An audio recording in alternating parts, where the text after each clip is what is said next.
Hello everybody, thank you for joining me. This is GGF bringing you episode 10 of Let's Play the SRPG in the fantasy genre of Regalia of Men and Monarchs. A little out of breath, but I hope you guys will bear with me. Hope you guys are doing well as wanting to see more of this game. And I'm here to bring it to you guys. So let's see, we have 19 days left in Chapter 1. It's been a challenging chapter, but not too bad. Been able to make our progress. Today, let's see, we spent time with Levant. We have one more acquaintance to make. And that, of course, is Lilka, which increases our money. Money. And she will be available. It says today, personal bond in. Huh. I guess we can go and spend time right now with her. So let's go ahead and do that. Ah, there she is. Let's go, son. Lilka. What can I get you? Howdy, you here to eat, Mr. Lauren? Spend the day with Baz and Lilka. Yeah. Work. Cool, give me a second. Hey there. Hey again, mister. Ready to order? Sure. What can I get you?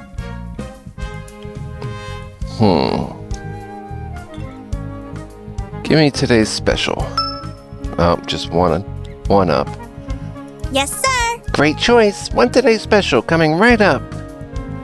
Should have said give me something with a lot of meat. Here you go. Eat up. Yikes. And how was it? I'll stay speechless. Huh, speak up, can't hear you. Are you trying to mimic Papa? Uh-oh.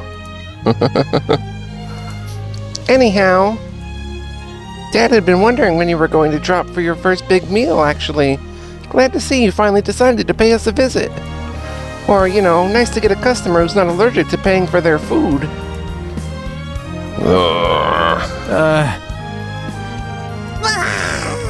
I'm not even sure if there's a word for people like him anymore. Ahem. So the inn doesn't get many outside customers? No guests from the road? A trader here, a trader there. Nothing too fancy. Used to be way worse, though. I think it's because you're here now, You're attracting people. Huh, that'd be a first. It's called tourisme. Mister, it turns boring old crap holes into objects of mad desire. Tourisme, you say? At least that's what that one Osbergian lady said. I may have gotten it wrong, though. Papa says it's a fad. I don't know, really. Just some water, my good sir. Who do you think would win? Huh? Between Papa and your friend, if they were to, say, to arm wrestle, who would win?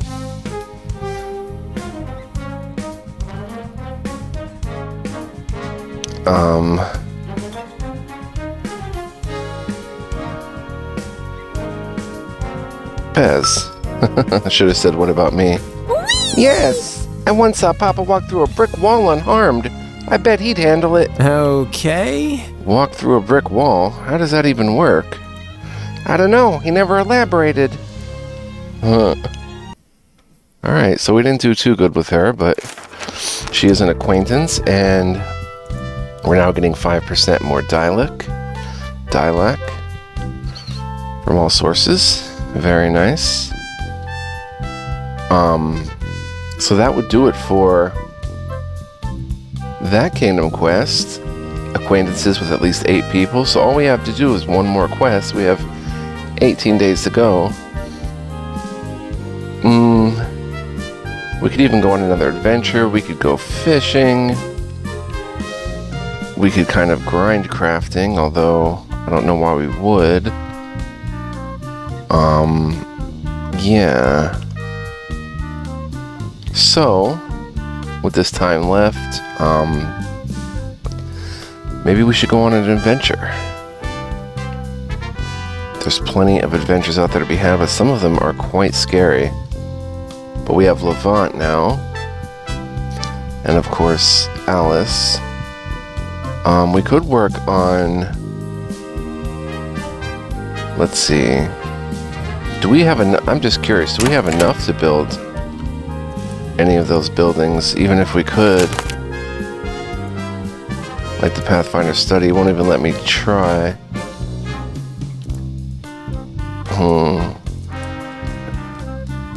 Venture forth, venture forth. Alright, let me save. And, I think we'll go ahead and venture forth. With our party of 5. For great justice! We move now, yes? Come on, baby. Light my fire. I hold the light! We could venture forth with this band of merry men. Alright. Let's see. There's something down here with an exclamation point. Ionian Archives. Oh, this is that quest where whole colonies of papers live well beyond their expectancy. General Igorski's death certificate should be somewhere in here. Cool. Let's go check it out. We can do that right now. Go on and enter. Ionian Archives. The Ungenial General. Venture forth, I guess. Using hearsay and directions from the locals, you managed to track down an abandoned monastery that once served as an archive for priests of Ionius. This one in particular was supposed to keep funerary records of the region, which is exactly what you need right now. Enter. You enter the archives without much ado. 1 second, guys. Though sealed shut in the past, the building now stands wide open. It seems like a miracle it wasn't completely picked clean by every single vagabond to pass by. Then again, maybe dusty stacks of dead names aren't exactly the most valuable prize. Proceed to the record room. You find yourself before a circular vault, its cobweb-covered shelves filled to the brim with yellowed scrolls and ledgers. Igorski. G to M section.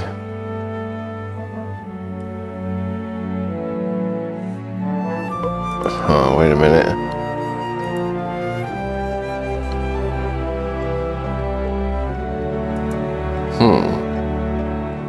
And disease section? Okay, I guess we're going through them one by one. Adalbertov M. Cause of death ascended into a higher plane of existence. Put it back. E.M. Blake. Fell multiple stories out of a window. Ouch. G. Cohen. Rolled a 7 on a 6-sided die. Whoa. Break the universe. T. Discordis. Explosive indigestion. Ouch. Not a good way to go.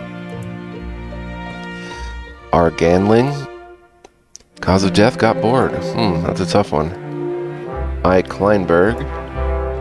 Crashed into cardboard boxes during a charge. Put it back. Wait, no, that's him. Take the file. Crashed into cardboard boxes during a charge. You grab the death certificate of one Igorski Kleinberg, now a zombie general. What the undead man has told you checks out, at least to a degree. There once was a certain Lord Relneth, just as there was a heated conflict between the two men. However, General Igorski died. Igorzi? Oh, Igorzi died during the decisive battle, having inexplicably crashed into a random pile of cardboard boxes. Amazingly, this fact is somehow not elaborated upon. Continue. Hopefully we can read the rest. Nope. Bizarre death circumstances aside, the certificate provides an extensive amount of irrefutable insight. It should be proof enough to convince the general that he is indeed dead.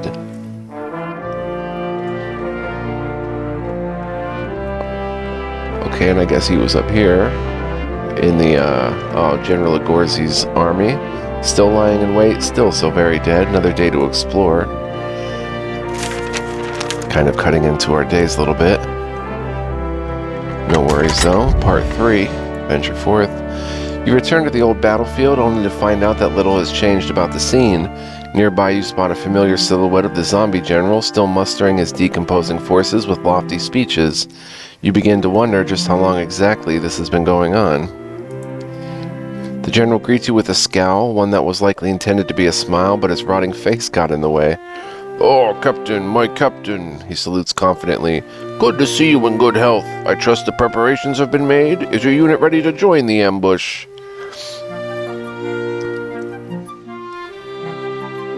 "No, but I think you should read this."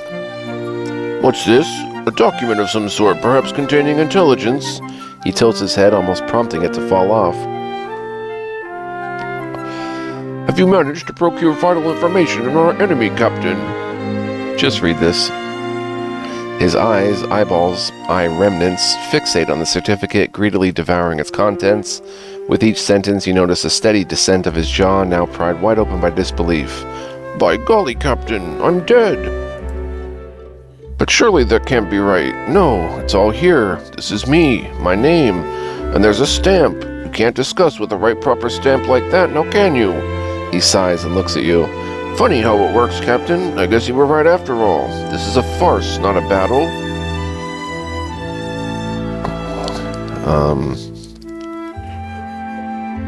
I'm sorry. No, not at all. Don't be. In the end, you proved to be a wiser commander than me. I guess I can still make this right. A bumbling fool like me should not be in command." Posing regally, he takes off his majestic hat and hands it over to you. "Captain, I'm hereby promoting you to the rank of a general. Make me proud." "But I'm not, you know what? Never mind." As soon as your hand touches the hat, something inexplicable happens. One after another, in a parade of thumps and thuds, the zombie soldiers fall to the ground, now utterly lifeless. With only the general left standing on the field, you notice a smile sprouting on his face as he slowly salutes you for one last time. And then too, he collapses, finally at rest. Aw, 100 XP. +6 initiative, a unique quest trinket, fancy general's hat. Wear it with pride, you sexy beast you. Nice. But it did take... We have a new diplomatic missive. The chapter's deadline is approaching. We completed another adventure, the Ungenial General.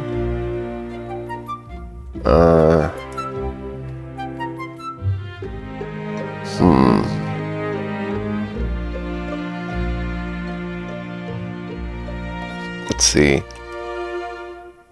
Reach buddy status with at least 4 people. Can we do... We have 10 days left? That's it? Oh, snap. I thought we had longer than that. Oh, man. We better get to clearing one of these places. Oh, that's how many nodes there are down there. 3 battle nodes, 1 camp node. 3 event nodes, I see. 6 days to explore, 7. The Festerlands is 8 with 5 combats, wow. This game does not play around. Savior's Falls looks pretty safe, kind of. And it takes 6 days. Well, if we head back to Regalia, that's going to cut 1 day out.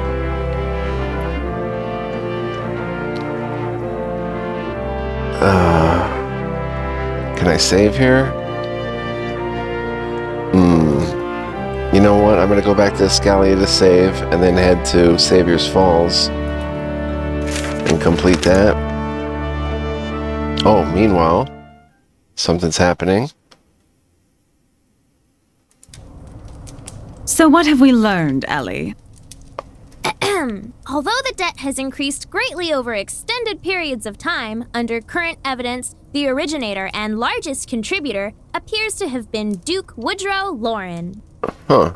Known to his descendants as Duke Odette, Woodrow the wastrel and worthless Woody, his extensive spending habits, lack of financial restraint, and mismatched faith in gambling led to Escalia's then unprecedented financial crisis. Huh.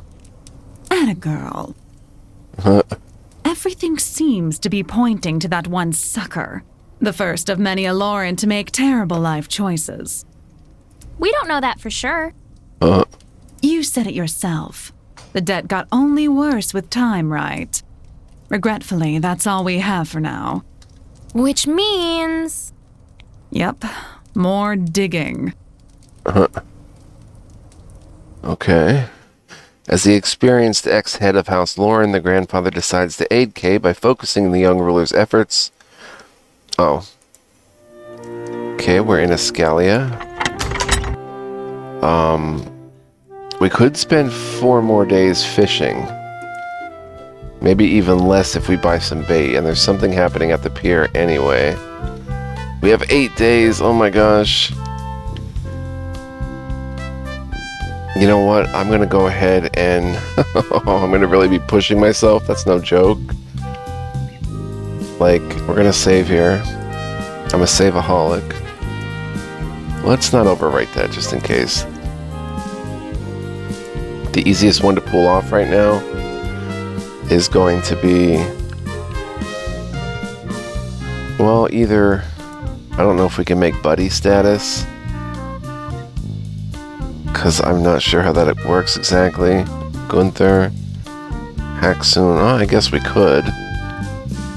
Levant, Signy,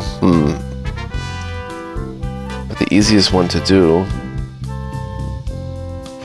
is probably fishing. Looks like we might have enough to build the Pathfinders. Oh, we could. If only Miri would show up, though. And then we could build that and be good. Be good, good. Let's go see what's happening at the pier.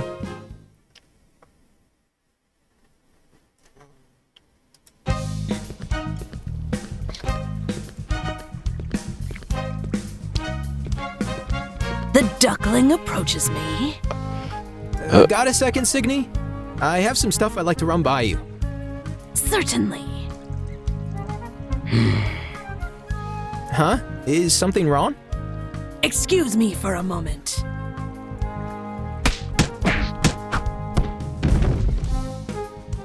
Oh, is that her? What the hell? A woman? Crap. Sneaky little Marlin. An unconventional prey. One so bold to hide in the den of predators. Hello to you too, Signy. You know my name? Naturally. After all, you're the famed Beast of Rashdale, no? That's what the locals used to call you anyway. And you're Sir Kay of House Lauren, no doubt. The current Lord of Escalia.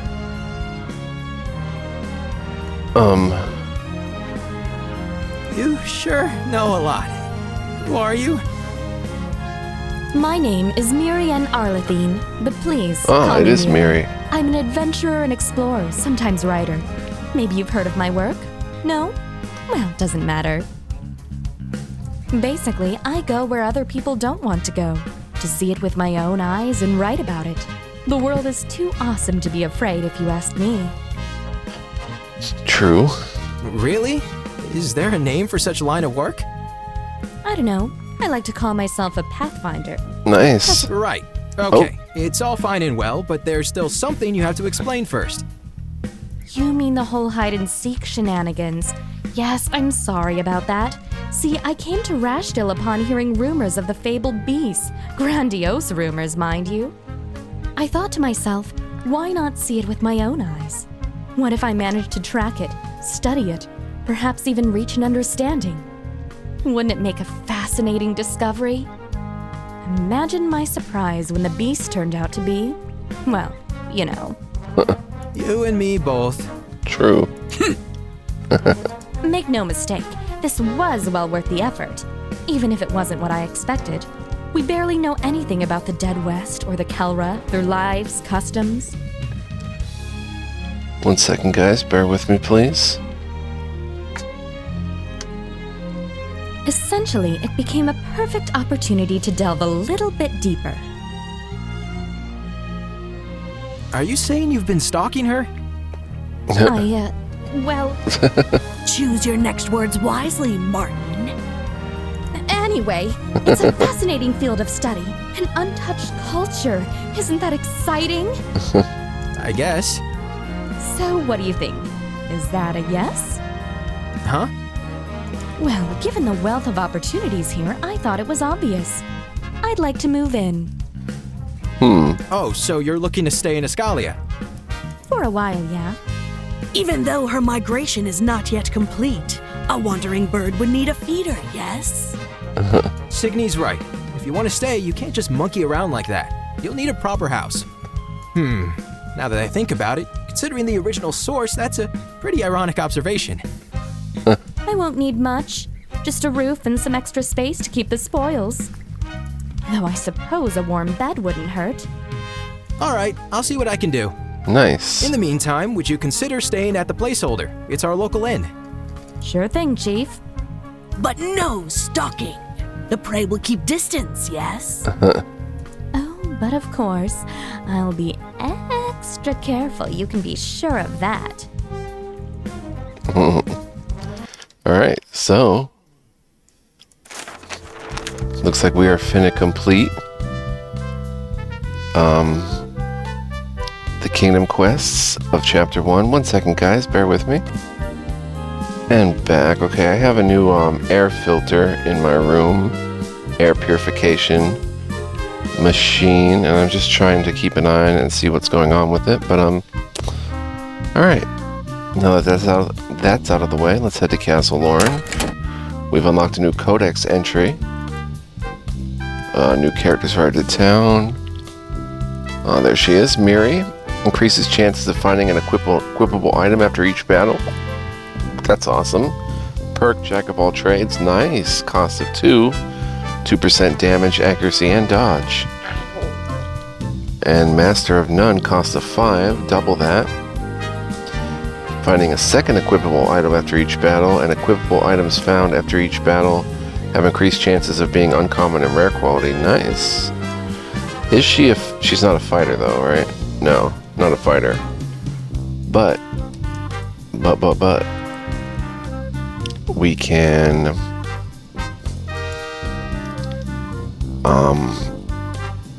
check out the codex entry, the Duchy of Armalise.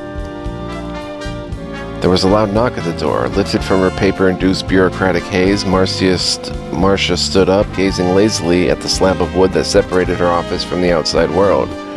Once, in a fit of clueless rage, she found herself seriously considering removing the blasted thing altogether.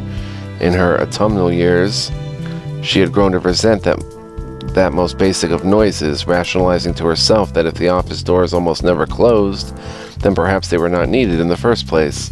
The sound, rhythmic as it was, grew in impatience and broiled intensity. Groaning and cursing under her breath, she approached the door. "Good day, Marcia. The shipment has arrived." It was Calvin. Of course it was. Although her eyesight was no longer what it used to be, the blinding shine of the lad's teeth was unmistakable. She'd like to think that, had Calvin's head been slightly bigger, he could have easily replaced their lighthouse. "Good day, Calvin. I trust everything's present and accounted for." They were going through the motions like these every single day. Someone had to. "Yes, ma'am. Oh, and the order for the Ducal Guard has arrived, too. The captain's waiting for you to complete the delivery." She wasn't expecting that. Shipments for the palace were rare enough by itself and almost always documented in official port statements. Everyone knew the Duchess was trying to maintain a certain image, and yet a misstep. Either this was a harmless clerical mistake or something of extreme importance to the state. Both possibilities made her bowels grumble. "The Ducal Guard," she repeated.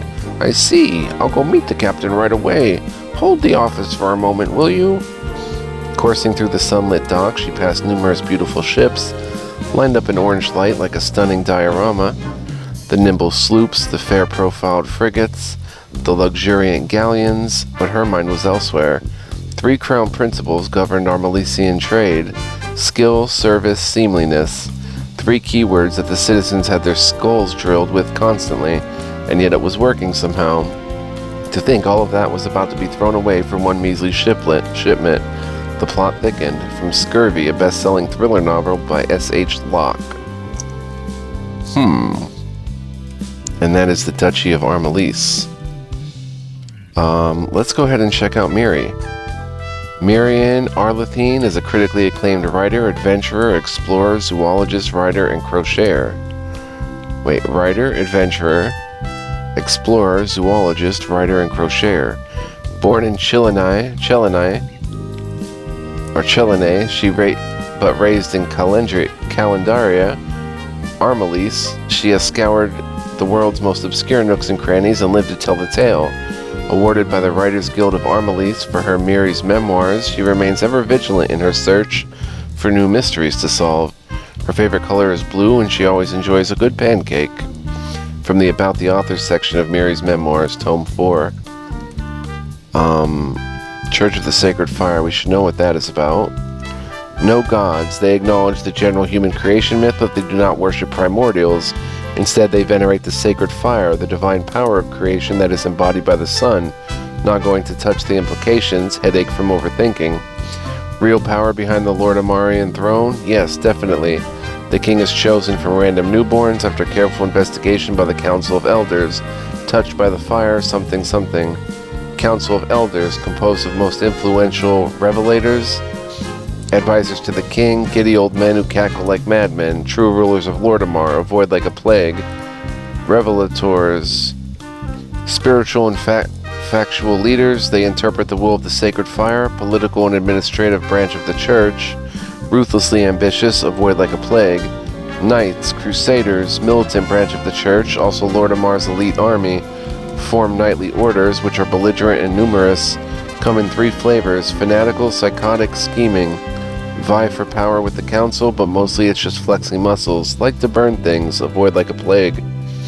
Illuminators, teachers, and guides, the most priestly part of priesthood, they proselytize, convert, and lead ceremonies.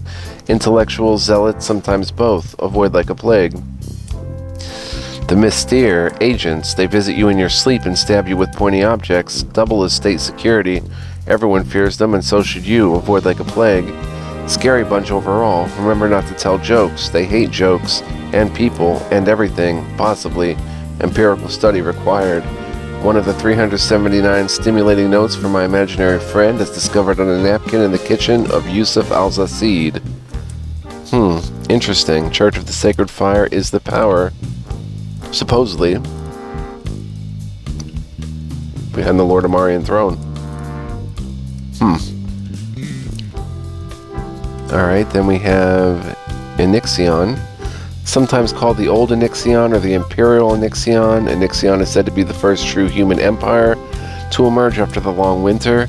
Its tempestuous conquests and meteoric rise and fall provided cultural foundations to many contemporary human nations, with many of those still proudly claiming direct lineage to the empire's traditions. Though the full extent and precise reason of collapse remained an ever-popular matter of debate, not a single soul in the realms would dare deny Onyxion's ubiquitous influence. Part of the work known as Political Lexicon for Dummies, various authors. Sorry guys if I'm swallowing and stuff a lot. I had a sub in not too long ago.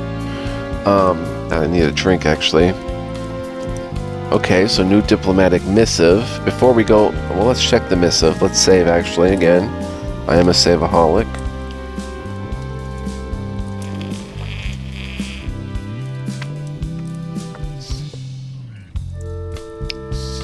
And the missive is between Alfheimer and the Empire. A casual declaration. A mind-bogglingly long roll of paper has been delivered for your eyes only. Upon closer inspection, it appears that it's some kind of oversized scroll covered mostly in subtle brushstrokes and abstract calligraphic pictograms. Thankfully, someone was merciful enough to attach a translation below each line. Even then, it takes you 20 minutes to get through all the chaff, titles, and formulaic forms of address until you get to the core part of the message. Praise the Empire, praise his immortal soul, praise his infinite wisdom. The Emperor dictates thus: we are happy to witness the birth of a new state, an old soul, and a new body. We celebrate this momentous occasion with a proposal. Let us declare peace between our nations, in heavens, on earth, forevermore, the Imperial Office. You can't help but notice that this message has been clearly and unsubtly tampered with. The messenger tube is bent and dirty, and for whatever reason, there appears to be a huge bloody red slash across the scroll, seeping into the otherwise immaculate paper like a festering wound. Needless to say, you have no idea what any of this means. Huh. Send a picture of your nostrils, +1 reputation with Alfheimer, or a formal reply, +1 rep with the Empire. If we go to the Diplomacy tab, Alfheimer, Elven Raiders, oh, they're elves, and they have Imperial Ashigaru, chance to resist negative ongoing effects, 6% to all resistance but -1 movement, unlocks Mifune, the old warrior, stubborn like an ox and crotchety like a quarter note. The venerable Mifune of the Dragonfly clan has personally raised at least 3 generations of emperors. Though he may be a bit hard to get along with, his martial prowess remains second to none.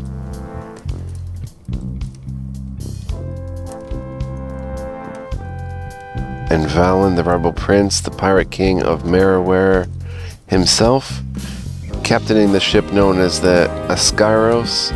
While countless absurd tales about Valen tend to overshadow the truth, he is clearly something of an oddity among elves, for he seems to prefer the company of humans to his own kind.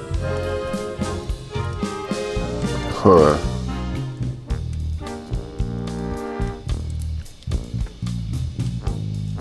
And he's got 2% dodge, or they've got 2% dodge for initiative for 2, cost of 2. Different trinkets. I always love a good elf. And he sounds interesting, but I love Mifune. Especially being an Ashigaru. That is very cool. I just don't have enough info to go on. I wonder if we should hang on to these messages for a while.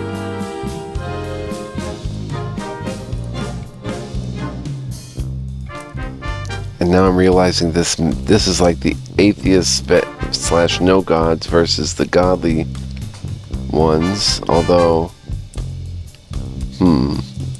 sort of like that. But anyway, let's go ahead and build a place for Miri.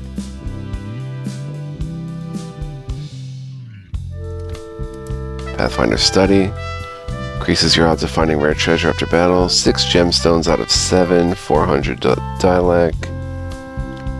11 components. Let's go, son. Bong bong. Construction complete.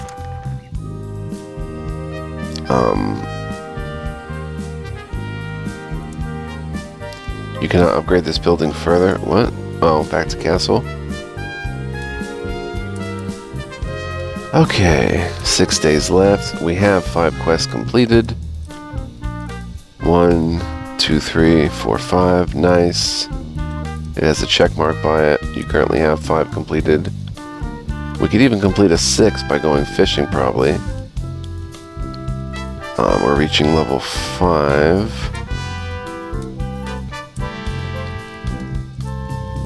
Let's see. Okay, that's good for now. I'm gonna sit on that diplomatic missive for now. Let's do a fishing as much as I fear it. Or maybe we should try to buddy up with somebody. How about Gunther? Gunther seems pretty easy to get along with.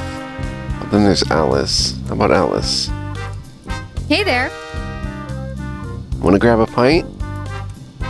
Sure. Way to go. Right on, let's go then.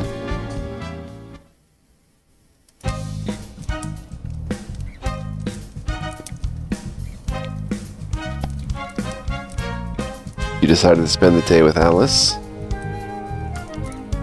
Oh, just a generic one this time. Oh well. Are we buddies now?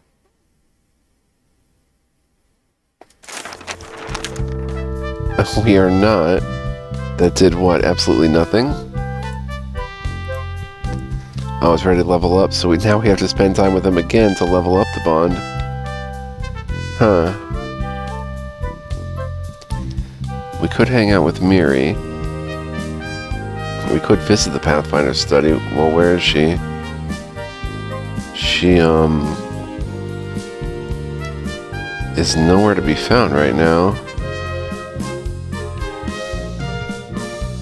Okay, 5 days left. Let's, go fishing. Or we could spend the day with Signy.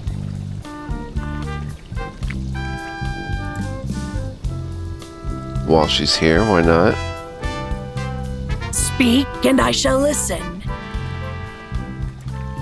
Are we off to look for the beast, then? So I'd spend the day with Signy. Lead on. Greatness! Oh wow, are we actually looking for the beast? Huh.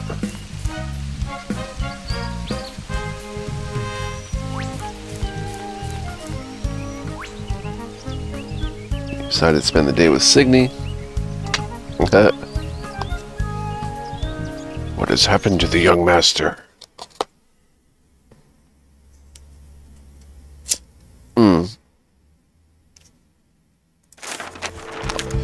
So she's leveled already up. Ready to level up. There's Alice.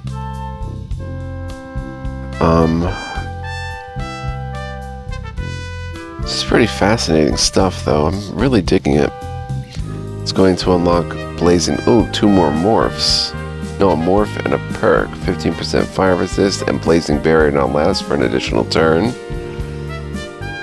Versus Signy, who unlocks a morph. Whirlwind now has its cooldown reduced by 1. Yes! And 10% damage, minus 10% accuracy.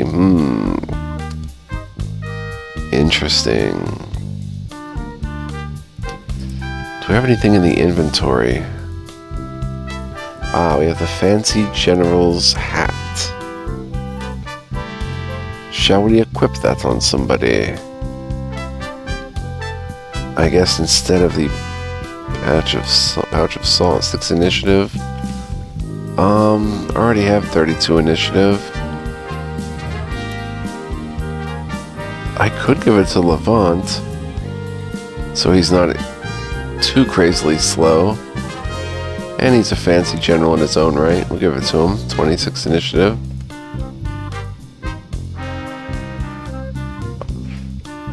Alright. That's with another +4 initiative bonus. Save again. 4 days left, guys, and we're at the end of chapter 1. It's been a very fun chapter. Greatly looking forward to more of it. So let's spend one more day, this time with, what the heck, let's level up Alice's. Get her to buddy status, why not? Hey there. Way to go.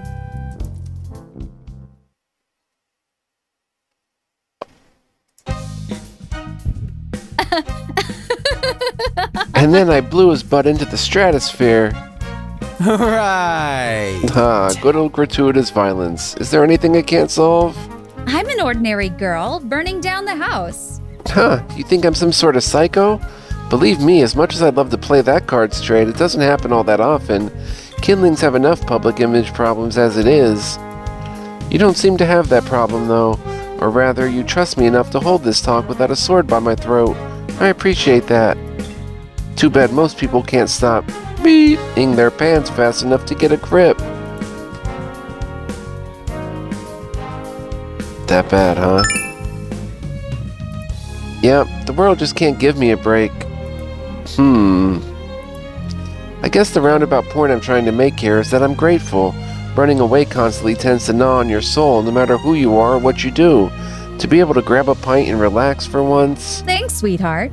I needed that. Though I can't say I'm not worried. See, I've had plenty of run-ins with the witch hunting crowd. I know how far they can go, and how tenacious they tend to be. Name an ugly, and I'm pretty sure they're already on my list of encounters. The peasant mobs, the fighting preachers of Lordamar. Extra credit goes to Arcanist Cyrus. Ugh, I hate that guy. I'm not familiar with the name. And good for you. Healthier too, no doubt. He was some kind of academic big shot from Shadoo. You know the type, I'm sure. Rich in tenure, poor in common sense. Lots of political pull, too. It takes a special kind of crazy for mages of Shadoo to hunt their own kind. Sabotage? Sure. Blackmail? Naturally. It's how they measure their egos. Just because you're clever doesn't mean you can't be petty. Cyrus was different, though. To him, that hunt was a cause. He thought I was an anomaly, that kindlings were defects in this great system of magic, and all that assorted bull. Unluckily, he decided to target me, and I just hope we won't meet again anytime soon. Preferably never. You're safe here. Yeah, cool. That sounded reassuring. Your turn. I don't suppose you have any stories of explosions and people being set on fire? I thought that was a nice thing to say. Funny that you mention it.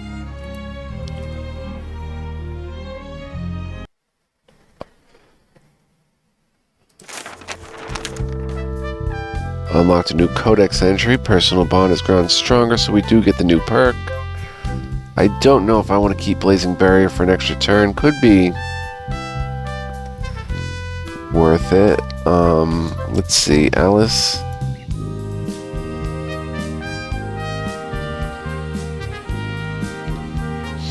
She's got the 4 initiative. 3 skill morph. Yeah, we're gonna keep that on. And